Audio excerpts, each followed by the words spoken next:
अभी तक हमने डाइवर्सिटी तक समझ लिया, डाइवर्सिटी होती क्या है, डाइवर्सिटी किस किस तरीके से अलग अलग हो सकती है। अब मैंने बताया था आपकी क्लासरूम में 2 बच्चे हैं, एक इंग्लिश बोलता है, एक हिंदी बोलता है, तो ये हम कहेंगे कि वो दोनों बच्चे आपस में डाइवर्स हैं। अब हम इसी को एग्ज़ाम्पल से समझेंगे कि डाइवर्सिटी है क्या। जब भी हम एग्ज़ाम्पल पे आते हैं तो एग्ज़ाम्पल हमें और तरीके से एलेबरेट कर देते हैं। हमें अगर चीज़ें ढंग से समझ में नहीं आई हैं तो एग्ज़ाम्पल की हेल्प से हम और अच्छी तरह समझ जाते हैं कि हम क्या कह रहे हैं। मान लीजिए एक ये बच्चा है, इसका नाम राम है। दूसरा जो बच्चा है इसका नाम रहीम है। मान लीजिए राम इसको इंग्लिश आती है, वहीं रहीम है इसको हिंदी आती है। ये रहीम ये अखबार बेचता है, ये न्यूज़पेपर बेचता है, और ये एक ट्रेन की पटरी के पास न्यूज़पेपर को बेचता है। वहीं ये जो लड़का राम है ये स्कूल जाता है, पढ़ने जाता है स्कूल में। तो एक दिन क्या हुआ कि ये रहीम आपस में मिले। राम अपनी साइकिल से स्कूल जा रहा था। रहीम ने इसे रोका, इससे कहा क्या आप अखबार पढ़ेंगे? तो इसने मुस्कुराकर हंस के बोल दिया हाँ मैं पढ़ूंगा अखबार। तो रहीम ने इसे अखबार दिया इंग्लिश का। क्यों दिया इसे इंग्लिश का अखबार? क्योंकि ये इसका कलर वाइट था। राम का जो कलर था वो वाइट कलर था। तो वाइट कलर था इसका, इसलिए इसे अखबार इसने इंग्लिश में दे दिया। इसने कहा भाई तुम्हारा कलर तो वाइट है तो तुम्हें तो अखबार हम इंग्लिश में देंगे। तो राम फिर सोचने लगा इसने मुझे अखबार इंग्लिश में क्यों दिया, मुझे तो हिंदी भी आती है। इसे थोड़ी पता है कि मुझे खाली हिंदी आती है। इसने सोचा होगा कि शायद रहीम ने सोचा होगा राम को इंग्लिश ही आती है क्योंकि इसका कलर वाइट है। इससे उसने अंग्रेज़ समझा। रहीम ने राम को अंग्रेज़ समझा। तो एक दिन ये बहुत दिन तक इसे मिलता रहा। जब ये ट्रेन पार करता था तब रहीम इसे मिल जाता था राम को, और इसे बार बार ये अखबार सिर्फ़ और सिर्फ इंग्लिश में देता था। ये परेशान हो गया कि मुझे इंग्लिश में अखबार देता है और मुझे हिंदी भी आती है, मुझे हिंदी में क्यों नहीं देता? इसके पास तो दोनों अखबार होते हैं, तो ये मुझे हिंदी में भी दे। लेकिन ये नहीं, रहीम इसे हमेशा इंग्लिश में अखबार देता था समझ के इसकी शक्ल देख कर, क्योंकि ये गोरा सा था और रहीम का कलर ब्लैक था। तो रहीम का कलर ब्लैक था और इसका कलर वाइट था, इसलिए इसे वाइट समझ के ये, क्योंकि वाइट लोग इंग्लिश अखबार पढ़ते हैं, ये सोचा इसे अंग्रेज़ है, इसे इंग्लिश अखबार दो। लेकिन एक दिन बेचारा राम ने सोचा कि इसे मैं बताऊँ कि मुझे हिंदी भी आती है। तो एक दिन ये इसे मिला, इसने बोला कि तुम मुझे हिंदी का अखबार दो। जब इसने इस बात को रहीम से कहा राम ने, तो रहीम का मुँह खुला का खुला रह गया। वो सोचने लगा तुम्हें हिंदी भी आती है? वो कह रहा हाँ मुझे हिंदी भी आती है। क्यों, इसमें इतनी स्ट्रेंज होने वाली बात क्या है? तो रहीम ने कहा मुझे ऐसा लगा तुम्हें देख कर कि तुम्हें तो खाली इंग्लिश ही आती होगी। तो उसने कहा नहीं, मैंने हिंदी को इस अपने सब्जेक्ट के रूप में पढ़ा है स्कूल में। अब वो रहीम उसको कभी स्कूल गया ही नहीं, उसने तो खाली न्यूज़पेपर भेजता है। तो उसने कहा भैया ये सब्जेक्ट क्या होता है?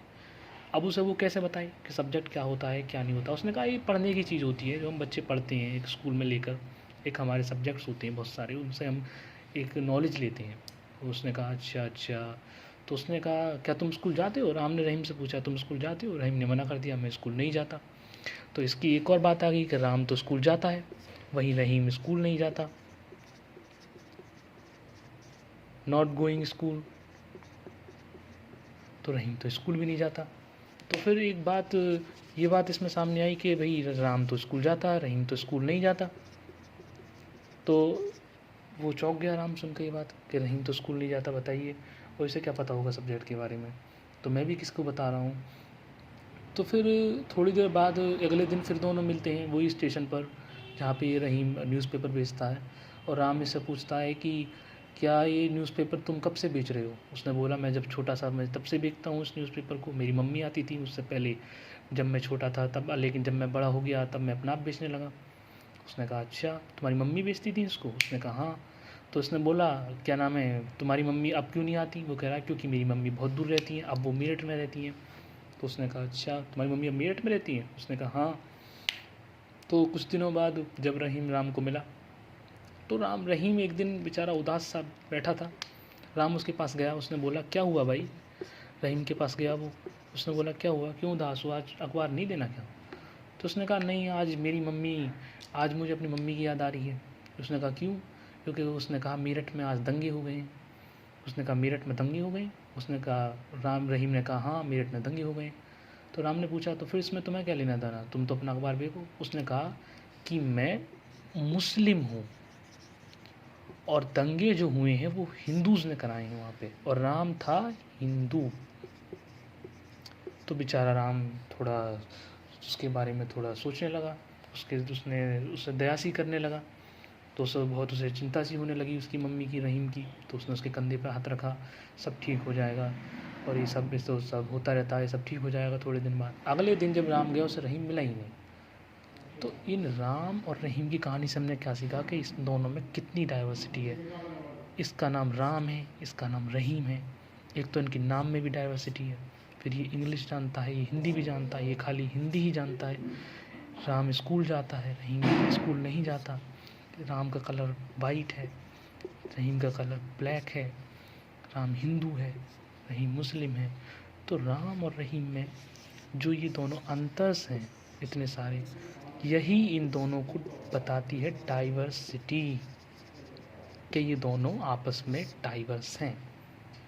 डाइवर्सिटी अलग चीज़ है। और एक और टर्म मैं आपको बताऊंगा, डिस्क्रिमिनेशन, वो अलग है, वो मैं बताऊंगा उसका मतलब क्या होता है। डाइवर्सिटी का मतलब होता है जब एक आदमी दूसरे आदमी से दिखने में भी अलग हो, बोलचाल में भी अलग हो सकता है, लैंग्वेज उसकी अलग हो सकती है, उसका खाना पीना अलग हो सकता है, उसके फूड अलग हो सकते हैं, उसके रीजनल बैकग्राउंड अलग हो सकते हैं। तो जब ये सब चीज़ें मिलती हैं तभी एक आदमी दूसरे आदमी से डाइवर्स होता है। इंडिया में हर 10 किलोमीटर में, मैंने पहली बात बोली थी कि इंडिया के अंदर, जो इंडिया है उसके अंदर हर 10 किलोमीटर के अंदर, हर 10 किलोमीटर के अंदर लोगों में डाइवर्सिटी है। यानी हर 10 किलोमीटर के बाद लोग डाइवर्स हो जाते हैं। मान लीजिए आज यहाँ पे कोई लोग रह रहे हैं, उनका खाना कुछ और है, वो कुछ और खाते हैं, कुछ और पहनते हैं, कुछ और बोलते हैं। लेकिन आप 10 किलोमीटर जब उनसे आगे जाएंगे तो जो आपको लोग मिलेंगे नए वाले, वो उन पीछे वाले लोगों से अलग होंगे। उनका कुछ खाना अलग हो सकता है, उनका कुछ लैंग्वेज भी अलग हो सकती है। अब अगर आप यूपी में रहते हैं तो यूपी में चाय बोली जाती है, चाय आप सबने पी होगी चाय, तो यूपी में सब लोग चाय बोलते हैं। अगर आप गुजरात जाएंगे तो यही वर्ड चाय चा बन जाएगा। यस, इफ़ेक्ट है, क्योंकि अब लोग अपने हिसाब को, अपनी भाषाओं को उस रीजनल के हिसाब से, उस एरिया के हिसाब से बदल लेते हैं।